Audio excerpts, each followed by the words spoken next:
শুধু সবজি চারা বিক্রি করেই ৩০ থেকে ৪০ কোটি টাকার ব্যবসা জমেছে কুমিল্লায়। আমাদের টোটালি বেচা কিনারা প্রায় 25 থেকে 30 কোটি টাকা। এখানে কৃষকদের ব্যস্ততা চোখে পড়ার মতো। কেউ ক্রেতাদের সঙ্গে চারার দর কষাকষি করছেন, কেউ চারায় পানি ছিটাচ্ছেন, কেউ আবার চারা তুলে গুনে গুনে ক্রেতাকে বুঝিয়ে দিচ্ছেন। পুরো মাঠ জুড়ে এক অন্যরকম ব্যস্ততা। এই গ্রামের বেশিরভাগ মানুষই উদ্যোক্তা। জীবিকা নির্বাহ করতে আবাদি জমিগুলোতে শীতকালীন বিভিন্ন শাক ও সবজির চারা উৎপাদন করেন। স্বাবলম্বীও হচ্ছেন। কৃষি পণ্য উৎপাদনের পাশাপাশি চারা উৎপাদন করেও লাভবান হচ্ছেন তারা। 4 ভাইয়ে চারাটা উৎপাদন করি। আমরা 4 ভাইয়ে করি, 6 ভাইয়ে আছি, আমরা 2 ভাই করে না, আর আমরা এই 4 ভাইয়ে করি চারাটা। কুমিল্লার বুড়িচং উপজেলার সমেশপুর গ্রাম সবজি চারার জন্য বিখ্যাত, যা চারা গ্রাম নামেও পরিচিত।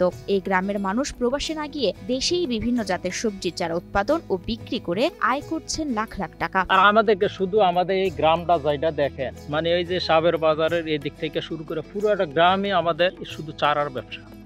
এই চারার ব্যবসা দীর্ঘ বহুদিন থেকে আমরা এটা করতেছি। এই কৃষিকাজ করেই মৌসুম ভেদে 1.5 লাখ টাকা আয় করছেন অনেকে। আমার নার্সারি এখানে আমি 5 লক্ষ টাকা ইনভেস্ট করছি। 5 লক্ষ টাকা থেকে দেখা যাচ্ছে যে বীজ ভালো পাইলে 1-2 লাখ টাকা লাভ। ফুলকপি এবং বাঁধাকপি, টমেটো, বেগুন, মরিচ, লাউ, মিষ্টি কুমড়ো সহ প্রায় 30 প্রজাতির চারা উৎপাদন করেন তারা।